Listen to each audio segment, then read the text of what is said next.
You hit the 5-minute mark, and suddenly your lungs are burning and your throat feels tight, as if you had run a marathon instead of just circling the block. This is the universal 5-minute nightmare that floods our social media feeds, with countless runners on TikTok and Facebook venting about how they feel physically defeated before their workout even truly begins. You might have seen those viral posts where beginners confess that no matter how expensive their gear is, the feeling of suffocation always wins within the first mile.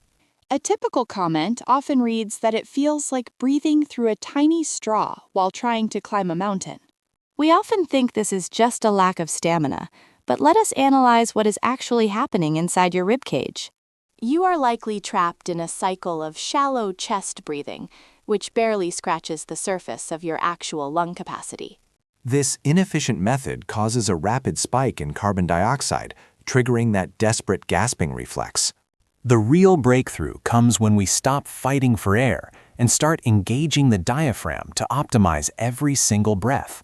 Let us explore together how shifting to specific rhythmic patterns like 2-2 or 3-3 can radically change your VO2 intake and why your diaphragm is the secret engine you have been neglecting this whole time. We've all been there, hitting the pavement with high hopes, only to be stopped dead in our tracks by that sharp, stabbing sensation in our side. It's the dreaded side stitch, a silent joy killer for every beginner. You start running, and within minutes, your chest feels tight, and you're gasping for air like a fish out of water. On running forums, we often see comments like, "My legs want to keep going, but my lungs just won't let me." Or, "Is it normal to feel like I'm breathing through a tiny straw?" These aren't just signs of being out of shape. They are the direct result of a physiological bottleneck. When we rely on shallow chest breathing, we're barely scratching the surface of our lung capacity. This inefficient oxygen intake leaves our internal organs struggling for air, leading to those painful spasms near the ribs. We're essentially fighting against our own bodies because we haven't mastered the mechanics of the diaphragm. Instead of optimizing our VO2 intake, we're wasting energy on panicked, short breaths that trigger the body's alarm bells. Let's look closer at why this happens and how our internal anatomy reacts when the rhythm is broken. Most of us instinctively gasp for air with our chests when the pace picks up. But have you ever wondered why you still feel like you are suffocating despite breathing faster? This is the common trap of shallow chest breathing that severely limits your potential. We need to shift our focus downward and embrace the ancient wisdom of yoga and meditation to unlock true endurance. Let's look at the diaphragm, that powerful, dome-shaped muscle acting as the primary engine of your respiratory system. You might have seen comments from fellow runners in our community saying, "I always get sharp side stitches at the 3-mile mark," or "I feel like I just can't get enough air into my lungs, no matter how hard I try." These frustrations stem from a lack of depth in your breath. When we transition to belly breathing, we are optimizing our VO2 intake by allowing the lungs to expand fully into the space created by the descending diaphragm. Imagine your abdomen as a balloon. As you inhale deeply, it should expand outward, rather than your shoulders rising up toward your ears. This deep inhalation creates a stable foundation for the rhythmic patterns, like the 2-2 or 3-3 tempo, which ensure a steady flow of oxygen to your working muscles. By syncing your deep diaphragmatic breath with your strides, you transform from a struggling runner into a balanced, efficient athlete. It is not just about moving your legs faster, it's about how effectively you can feed your internal engine from the inside out. Step inside the lab and let's get technical for a moment, because understanding the physiology of your breath is what separates the casual joggers from the elite performers. We often see runners struggling for air, and as one typical comment in the running community recently pointed out, it often feels like you are trying to suck air through a tiny straw while your heart is hammering against your ribs. This happens because most of us are shallow chest breathers. Let's look at the diaphragm, that dome-shaped muscle sitting right below your lungs. Think of it as a powerful piston. When you engage in diaphragmatic breathing, you allow this muscle to drop lower, creating a larger vacuum that pulls oxygen into the deepest parts of your lungs, where gas exchange is most efficient. This is crucial for optimizing your VO2 max, which is basically the maximum volume of oxygen your body can transport and utilize during a run. In professional circles, VO2 max is the ultimate benchmark of efficiency. By shifting from your chest to your diaphragm, you are literally expanding your internal fuel tank, ensuring every cell gets the oxygen it needs to keep those legs moving without hitting that dreaded wall of shortness of breath. It is not just about breathing more, it's about breathing smarter to fuel your engine. As your pace quickens, you might feel like your chest is becoming a fierce battlefield, where your heart and lungs are locked in a high-stakes duel for dominance. We have all been there, and you are probably wondering why this internal struggle feels so violent as you push your limits. It is a physiological race where your heart is firing like a piston, trying to transport every drop of oxygen, while your lungs are desperately trying to harvest that air from the atmosphere. You have likely seen those relatable comments online from the running community saying, "I feel like my heart is actually trying to jump out of my chest," or "my lungs are literally on fire." This intense sensation occurs because your body is hitting its VO2 limit, which is the maximum volume of oxygen your muscles can effectively utilize.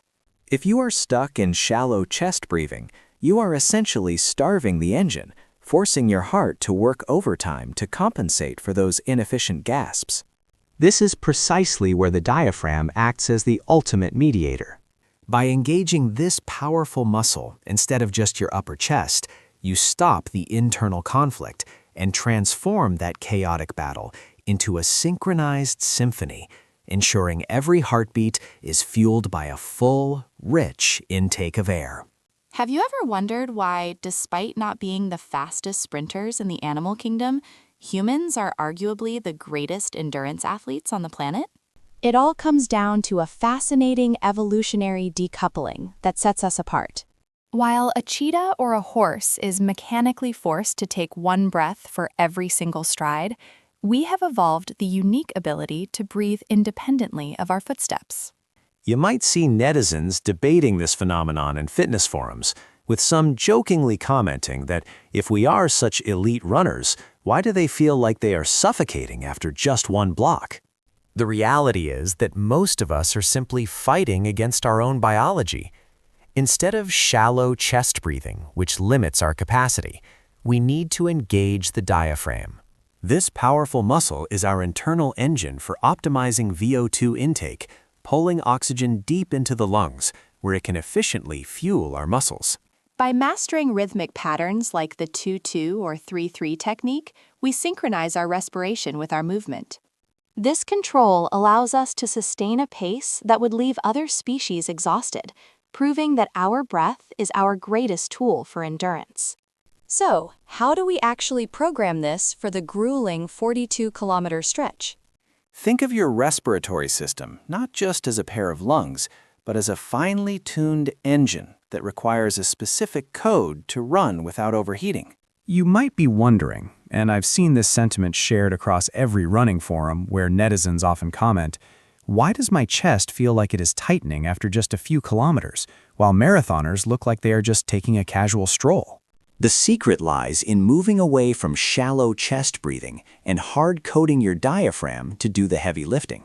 By consciously shifting the workload down, you are optimizing your VO2 intake, allowing every cubic centimeter of oxygen to reach your bloodstream, rather than being wasted in short, frantic gasps.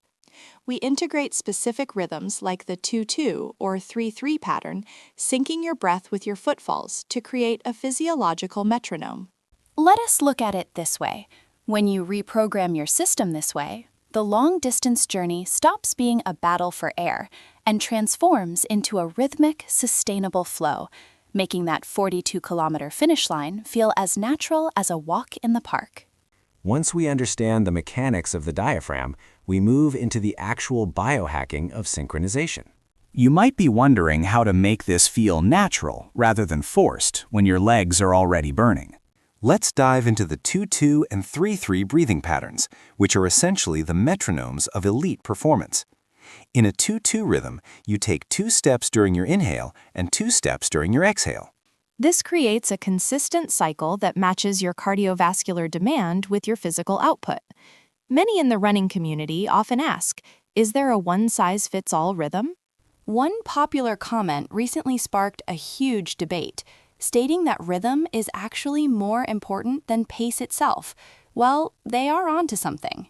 When you transition to a 3-3 pattern during slower, steady-state runs, you are giving your lungs more time to maximize VO2 intake, allowing for a more thorough gas exchange. This isn't just about comfort, it's about structural efficiency. By timing your exhale to land on alternating feet, you reduce the repetitive impact stress on your internal organs and diaphragm. It's fascinating how such a simple shift in counting can prevent that gasping for air sensation that ruins so many runs.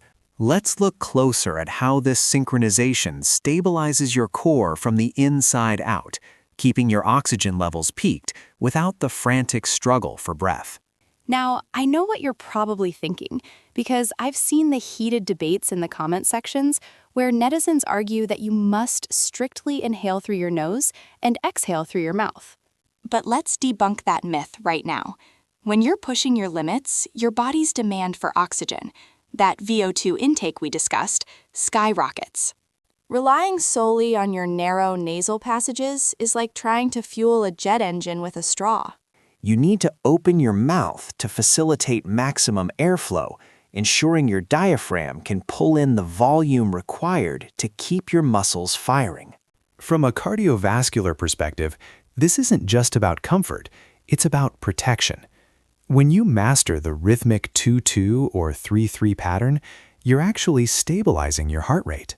By engaging the diaphragm instead of shallow chest breathing, you reduce the internal pressure on your chest cavity. This allows your heart to pump more efficiently, preventing that frantic heart and throat sensation many runners fear. Many beginners often comment, "Why does my heart race even at a slow pace?" And the answer almost always lies in this lack of oxygen synchronization. By optimizing every single breath, you're not just running faster, you're shielding your heart from unnecessary stress and ensuring your long-term athletic health. As we reach the final stretch of our journey together, let us bring everything we have learned into one cohesive rhythm that will redefine your performance.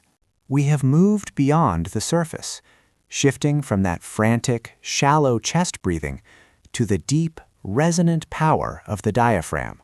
Think of your diaphragm not just as a muscle, but as the primary bellows for your internal engine. By engaging it fully, you are not just taking in air, you are optimizing your VO2 intake, ensuring every molecule of oxygen is efficiently transported to your hard-working muscles to prevent fatigue.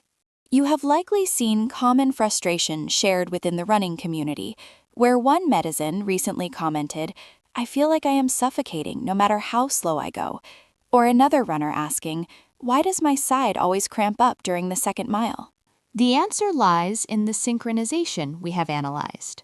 Whether you have adopted the rhythmic 3-3 pattern for those long, steady endurance runs, or the sharper 2-2 tempo for high-intensity intervals, you are now equipped to eliminate that dreaded shortness of breath. It is about creating a perfect symphony between your footsteps and your lungs. As we look forward to conquering new distances in 2026, always remember that mastering your breath is the ultimate secret to mastering the road. When you finally control the internal rhythm of your respiration, you gain absolute control over every mile ahead of you.